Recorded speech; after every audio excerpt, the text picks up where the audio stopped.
Welcome to 10 Plays in 10 Minutes, the very simple volleyball show where I show you 10 plays in 10 minutes. Crazy, right? I'm going to show you good things, bad things, and I'm just going to go over all of it, keep it a little bit more concise so that you guys can learn something from it as opposed to me just rambling for however long.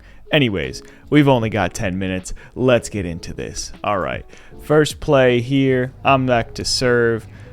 Nice little float serve here. Standing in the seam. Good dig. Kick it in. Nice. All right, let's talk about what I did good in this play. So first off, I already see that the set's a little off. So I'm staying a little bit more towards the middle, being late. Aaron, his eyes, that's this guy over here. This guy's Aaron. Aaron's eyes fully on the ball here. So I already know that it's going to be an easy way for me to move to whatever spot I want to. And I'm trusting the block here from Matt, which he called an angle block. I'm able to get this dig in the line. I've decided that this side is a little bit too tight for Matt to set based off of the pass that I gave. I mean, an overhand smack pass isn't the best. So I kick it into the middle. He sets me a little higher than I expected. I came in too fast, so slow down your approach and transition, stay behind the ball, and I'm able to put some pace on it. It works out in my favor. All right, next play here. Me serving again. You know, I love to serve. Let this happen, and then we'll talk about it in a second. Very unprofessional of me to have my cam on, or my ringer on. Okay. So right here, Nate passes the ball a little bit too far forward or too above his platform. Obviously, you want to get on your forearms for a good platform pass, but he just throws it up high and he stays patient. He calls for an outside set. If you're off on the pass on the right side as a right-handed hitter, it's ideal to get a more outside set, because it allows you to have vision of the court still. If you call for an inside set, you lose vision of the entire right side of the court. So, plus it makes it harder to hit a line shot. He's able to stay behind that ball and put pace on it. Stay behind that ball. Key to hitting strong. Okay. Serve, receive. Pass it. Little too tight. Go for a line shot. A little too much pace. Cool. All right. Let's go over what I did bad. So first off, float serve. I kind of just stayed still on this. A very good mindset to have on serve receive is attack the ball. Don't be afraid of the ball. So moving forward a little bit more would also save my legs here a little bit. Using a lot of energy by squatting down that far. So moving forward a little bit, and I kind of twist my arms on the pass. It's good when there's wind. There's ways to use the adding spin to the ball on a pass, but in this case, I could have just kept my platform straight and been a little bit more confident. Ended up in a tight pass. I stay behind the ball to add a little bit of pace on it.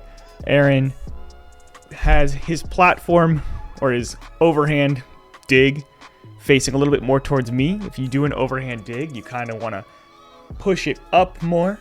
Doesn't matter about getting it tight to the net, just get it up, keep it on your side.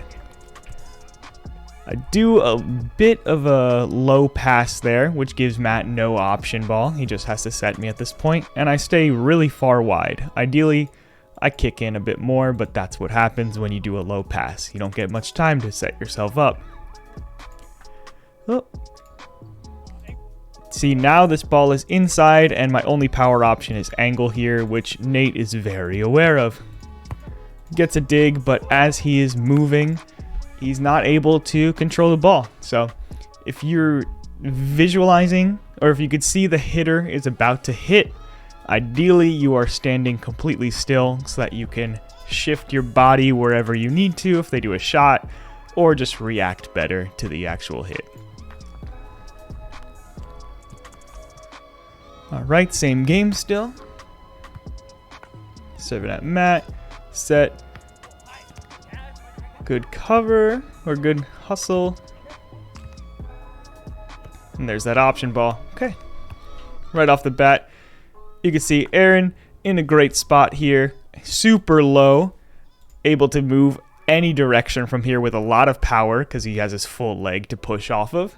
So it makes it easy for him to chase down this high line. Unfortunately, his platform, he pulls his arms in a little bit more instead of keeping it straight to pass towards Nate. He passes it more towards the middle of the court and really far off. Nate able to just get a touch. And me, in this situation, I see Aaron's on the ground. Nate's not up at the net. Matt is pretty tall, so I just send a free ball up so he can do an option ball. We're reaching a point in time with this game where option balls are the key to success because it makes it so the defenders can't really prepare themselves for it. So whenever you can, you should probably be setting up an option ball.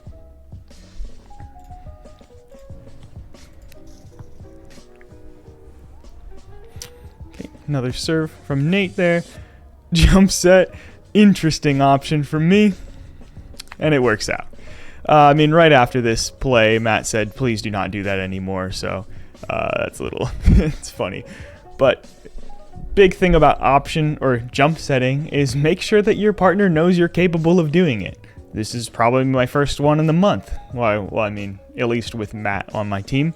But with no blocker there and this full line open, I probably should have just swung, honestly. Plus, it doesn't come out the cleanest, but we're not too strict with ourselves, especially in pickup. It does make Aaron react to it, but Matt not ready for it. He still makes a play off of it because he's tall, but just make sure your teammates know you can jump set before you start doing it. Okay, a little back set action. Perfect. Let's talk about why this play worked. So, seam serve here. I'm not fast on my feet enough. If I was, I could pass this ball more middle, but since I'm coming up with the ball like this instead of just staying low and engaging my core, the ball is like guaranteed to drift back a little bit, which makes it really difficult for Matt to set because now he's facing the back of the court, which never good. If you're setting, you want to be facing towards the antennas in most cases. Fortunately, I'm kind of fast, so I was able to kick out far enough that wherever Matt decides to set this ball, I'm able to react to it.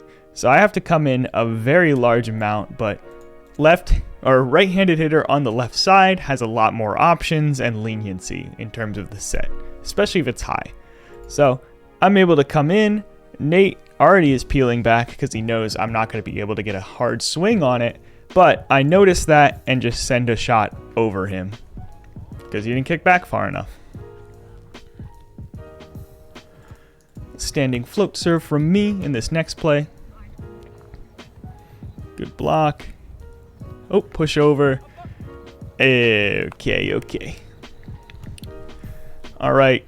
So, right off the bat, I see that there's some sort of trouble here. Fortunately, I just trust Matt to block. But I was ready to cover either side because I saw Aaron going up with a pokey instead of going for a full-fledged swing, if that's the proper terminology. And he's able to self-cover because he kind of recycled it. But here in this situation, I should have noticed, this is probably the first time Nate did this, so I wasn't ready for it. People don't do this often. Notice his shoulders are facing this front corner, so I need to be more aware of that and more ready to go. And also, I crossed over my legs here. So I put my left foot behind my right foot, crossed over instead of doing a shuffle, which automatically puts me in a worse position to react to that specific play. Aaron just finds the deep open corner and utilizes it. Jump serve.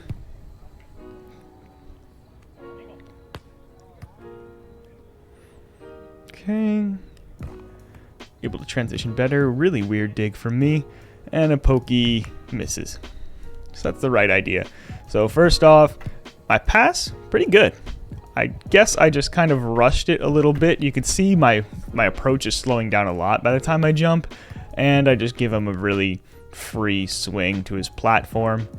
He also gives me a pretty free swing to my hands.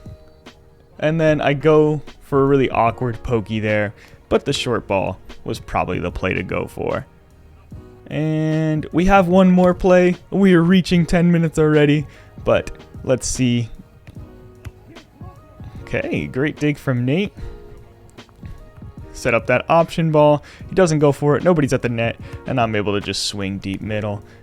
I think in a lot of situations, if you feel like you're not strong enough to hit, just make sure you're hitting somewhere where the defenders are not standing.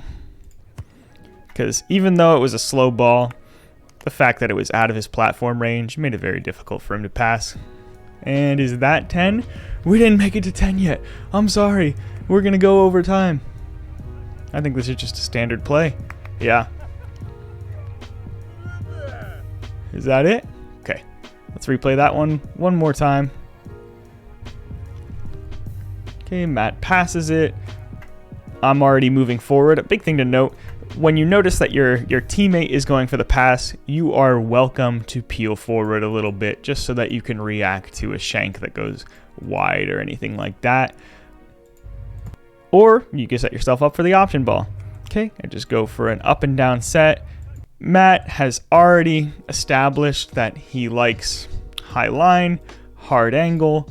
So Nate is standing a little bit too far in the seam here, not trusting Aaron's block to get line at all, which opens up Matt's really sharp cut shot there.